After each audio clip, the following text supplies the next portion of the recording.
Welcome to Behind the Wire, the official podcast of Dee Electric. Each episode connects you to the people, stories, and innovations powering our communities. From exclusive conversations with cooperative leaders to practical tips that help save money and energy, we're here to keep you informed and inspired. Behind the Wire is your on-demand source for cooperative insight that keeps us moving forward together. Let's get started.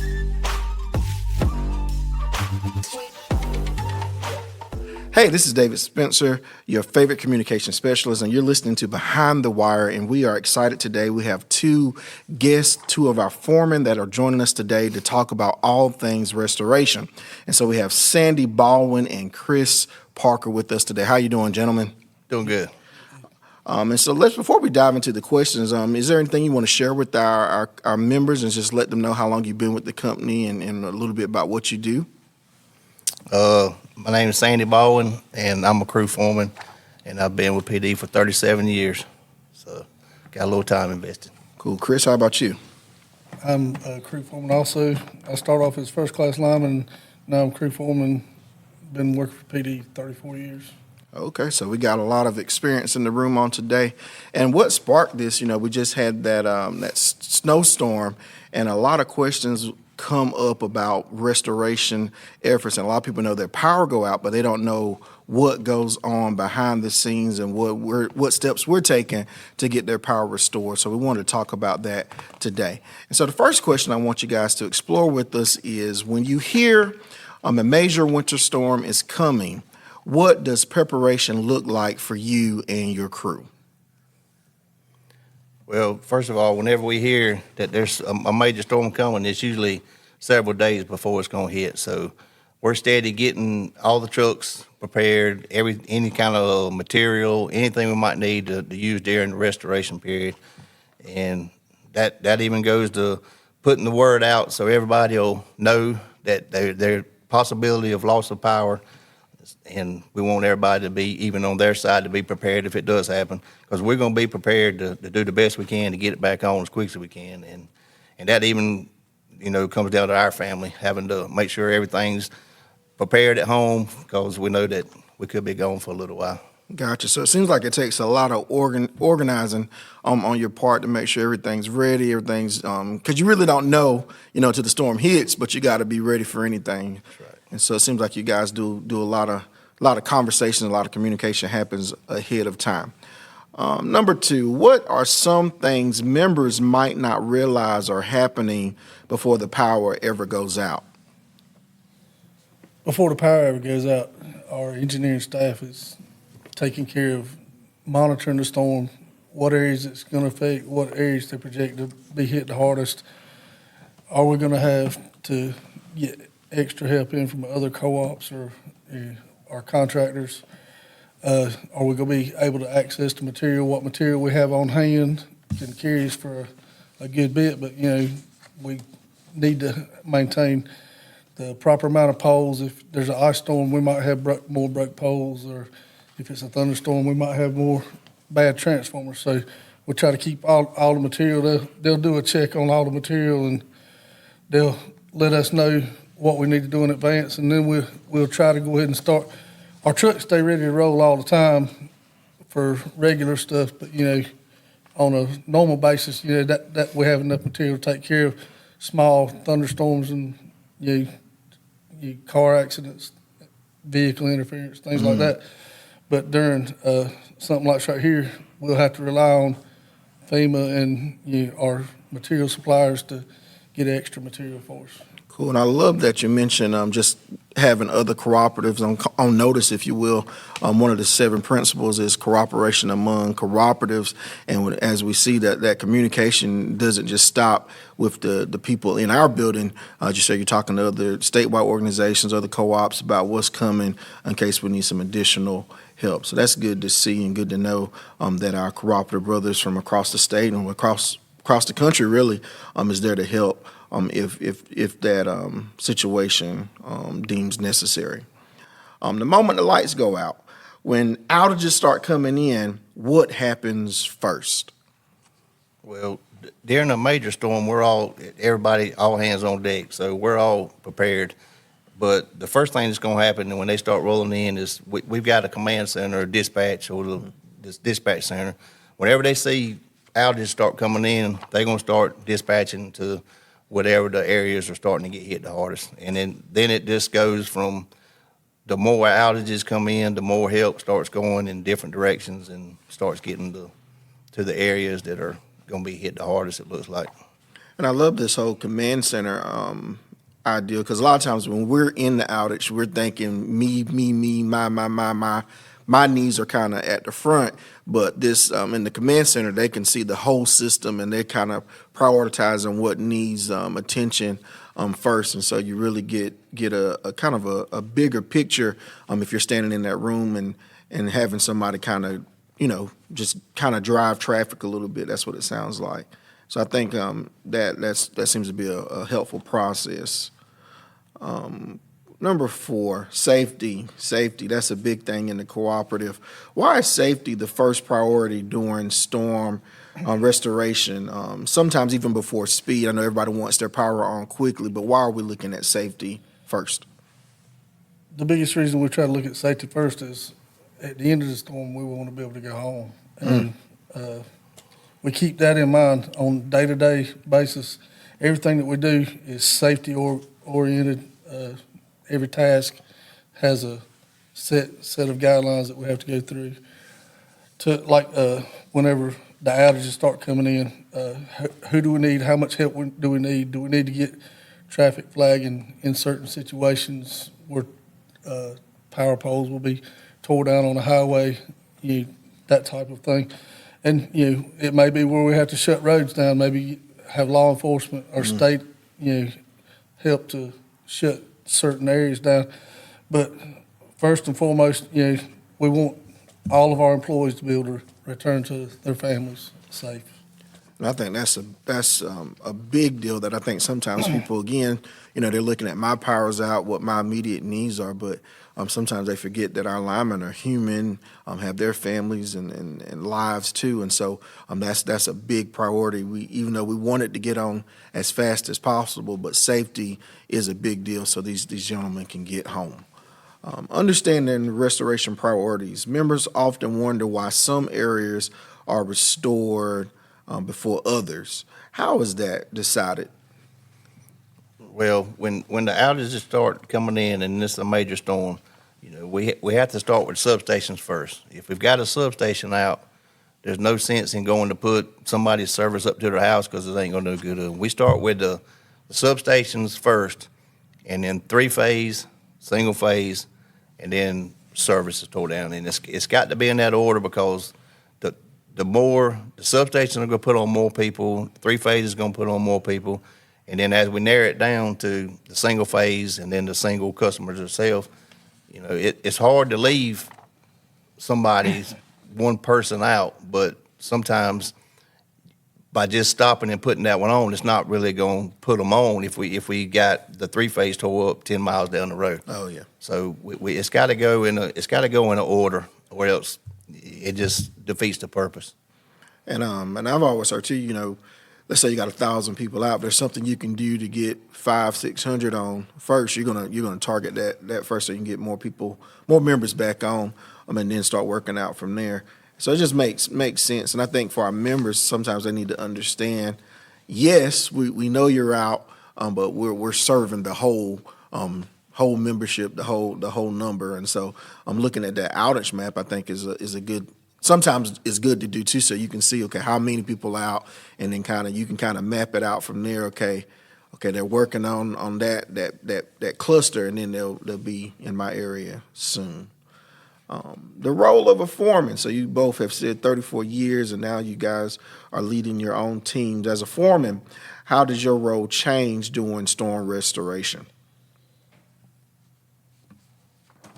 During storm restoration, our role takes on a whole nother set of responsibilities because whenever large amounts of power are out, it puts the whole crew under a lot of pressure, trying to get people's power back on, trying to restore as many as possible in a short amount of time. And we have to keep in mind that none of that can happen without safety being our first and main priority.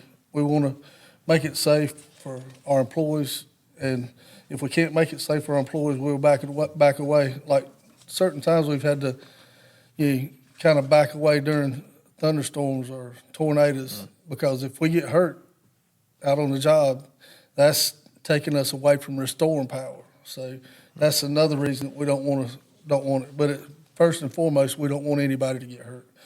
But safety for the public, like whenever lines are tore down, and everybody wants to know why their power's out, and people start riding around looking, and then that causes interference for us sometimes. Like during this ice storm that we just had, people weren't as able to get out. They were kind of shut in, so it allowed us to get power back on quicker. So, sometimes it helps not to have a bunch of traffic in situations where you can't get out. So that takes some of the pressure off in a snowstorm because not everybody can get out. But during thunderstorms, whenever we have a thunderstorm, everybody starts riding around looking, well, why's my power out? So we have to, that puts more traffic in the areas that we're having to try to put lines up, and then that's where we have to take and start shutting roads down. Yeah. And one thing I like that you said too was is that we don't. I haven't even really thought about that too. Like if someone gets hurt, that's really going to put a delay. Because we're gonna have to call that in. That person gonna need some medical attention, and so we really want these guys to be in their best shape. And give them the best opportunity to do their work safely. And you guys, as a foreman, you're the eyes out there, and so you're calling and making sure those procedures are being followed, so the work can get done in a timely but safely manner. So, very, very important job that you guys do. And you kind of talked about thunderstorms versus winter storms. So let's kind of pivot there. What makes winter storms especially challenging compared to some of the other outages? The main thing with a winter storm is getting there. I mean, when you got icy roads, snow, travel is treacherous, and we really have to, you can't just go wide open. You got to take your time. If we can't get there, we can't get the power back on. So I think travel is the biggest thing during winter, and we rely on the DOT, which they always do great jobs around here trying to get the roads cleared so we can get out there and get to them. But we have to, a lot of times even, we have to get trees out of the road. It might take 30, 40 minutes to get a tree out of the road to keep going, and travel is slow. Like I said, if we can't get there, we can't do no good anyway. So we have to, driving in the winter is probably what I would say what slows us down the worst. And I guess for members too, that one thing to think about, if it's not safe for us members and regular people to be on the road, it's really not safe for you guys either. And so even though you're trained professionals, you still got to approach that with good judgment and caution. And so yeah, if it's bad for the member, we can safely assume it's bad for you guys too. And so you gotta make the right call and make sure you're getting there safely. And the summer storms, they're like rain, thunder, lightning, and it makes the ground muddy, so it makes it more where instead of maybe being able to get a truck to a location, it may make it where we have to climb a pole. And whenever you're climbing a pole, we have to hand carry everything in to some situations. So that lengthens time during the summer storm. So each has their pros and cons.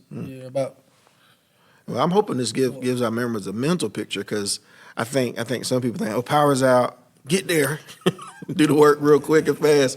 But like you're saying, those elements out there, all those things affect the work that you're able to do and the time that you're able to do it. How members can help during the outage? Like you said, you mentioned earlier that sometimes people get out because they're curious and stuff. What can members do during an outage that can actually help with the restoration process? During the restoration process, if they see our trucks coming into the neighborhood, kind of back away and give us some room to do it. And if we need right of way to get into a certain situation or get into a pole, give us permission to access their property. And we're not going to tear up a people's property any more than we have to get the job done, but we want to get it done as safely and fast as we can, which our equipment helps us do it safer and faster than it would be to climb and have to carry everything in. on certain situations. But if they could just, bear with us and let us try to get some of it back up before they start doing a lot of traveling on the roads, that would help us. Or even like clearing driveway, if they've got a bunch of stuff in their driveway, that's not near a power line, for goodness sakes, don't be cutting those trees that's close to our power lines whenever we have a storm, because the power lines could still be laying on the ground hot. Oh, yeah. And that would create hazards for us and the public. We let us get time to get there and start controlling the situation. And if it's not, though, let us go ahead and clear right away for us to get in there so we can drive up in your driveway, make sure your power or transformer and wire are clear, and that way we can hit the next place and go on down, and then that will help us restore the power quicker in both type storms. Okay, so just making sure you're not becoming an obstacle yourself. Keep it as clear as you can, and if you ain't got to be out, don't go out, essentially. Generators, we got a lot of people now have generators that are setting up. Any safety reminders for them, and can you explain how that affects, if they don't set it up properly, how does that affect you all? Yeah, well, first of all, like you said, everybody has generators now, and that is one of our number one hazards during storms that we work. But we have safety protocols and all with grounding and all and pulling meters, so we're going to isolate ourselves from it. But anybody that owns a generator, I stress them to know how your generator works, know what you're doing. If you don't know, have a professional come out there and look and explain it to you, because it can cause a backfeed on our lines if it's not hooked up right, which could be dangerous for us out there working. So I stress, if you don't know what you're doing, what's going on, please get a professional, somebody that knows to show you what's going on with and how to hook it up. Right, and then we have these storm seasons too. So I would also recommend, don't wait till it's time. If you know you don't know, you need to get in front of that. Don't just wait till I'm gonna hook this up today, and then be in there trying to figure it out at the last minute. So give yourself some time to figure that out as well. Communication matters. How important is member communication during storms, and how should members use it? Them, no matter whether it's 1 meter or 100 meters out there, if you have an issue or see a tree on the line, or during the summer, if you see a vehicle that's struck a pole, call in and let someone know, because not everybody, if everybody drives by it and thinks that it's been reported, it may not have been reported, and the quicker that we can respond to it, the faster we can take care of the situation, because the lines may not be dead.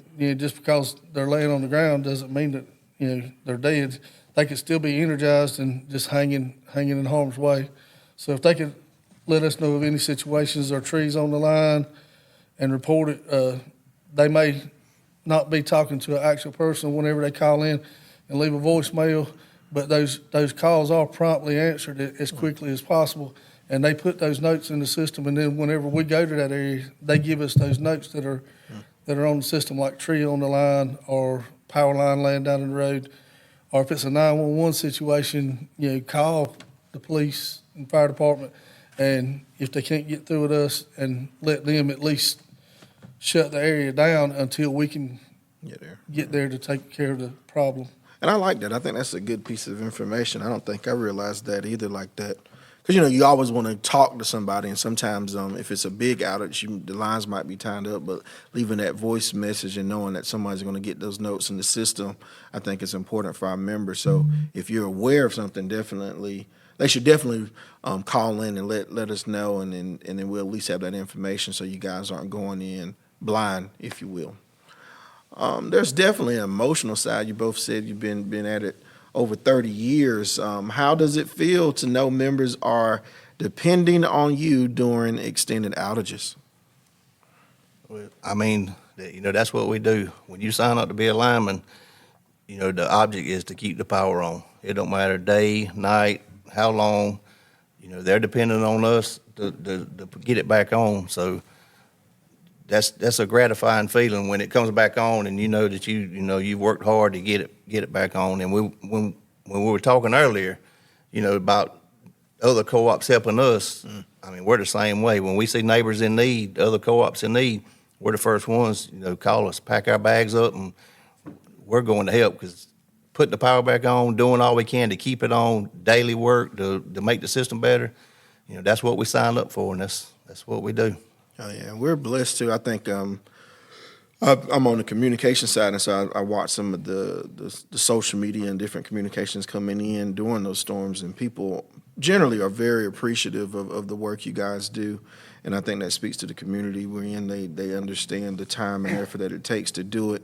And so it's definitely mutually benefiting. I think they appreciate it, but it seems like you guys really, it's a rewarding experience for you all. And I think, more the emotional side, because like I said, this is what we signed up to do, but emotional side would be our families, leaving them, knowing they're knowing that we're going out. So it's more a lot of emotional on their side than maybe ours, because we know what we signed up for. Oh yeah, I bet they're glad when you get back, back safely. But it's, when us that don't have family that are linemen, that's definitely probably a side of the story that we don't see. Is I know my spouse has to go out in it. We're all home safe, and even if I power out, we're all in there together. And it's like my spouse got to go, got to get out in it. So definitely, that's something to think about too. Your families, they should be commended, and we'll be thinking about them too when these things come up. Any memorable storm restoration experiences that you have that you remember that stuck with you over the years? Man, we probably had several. Yeah, it's after 34, 37 years, there's too many to recall, because we've been on so many situations that. But I guess one of the latest ones was whenever we went up to up in the mountains when all the floods came through, and it tore those people all to pieces, and it was tough. Yeah, and I didn't get to go, but I heard some of the stories, and that was sound like a tough situation, just to have all of that infrastructure just gone and have to kind of rebuild it from scratch. And so I know we had a rotation of teams going up, So really, you guys have seen a lot and got to see a lot, and I'm sure those experiences stick with you.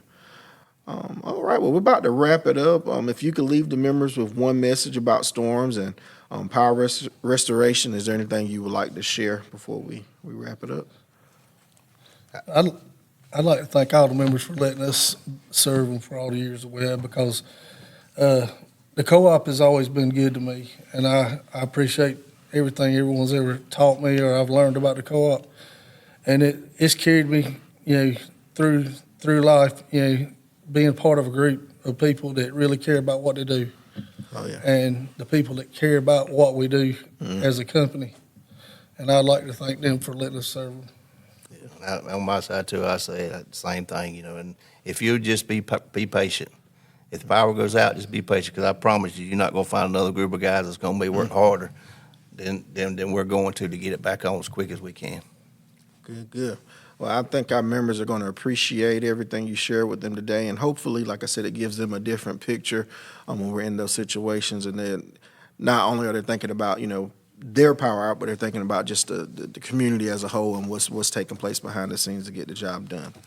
All right, this is Behind the Wire again. This is David Spencer, your favorite communication specialist, and this is our podcast that we've created to keep you informed and inspired. And so I hope you will tell somebody about us, share it with your friends, and until next time, keep listening.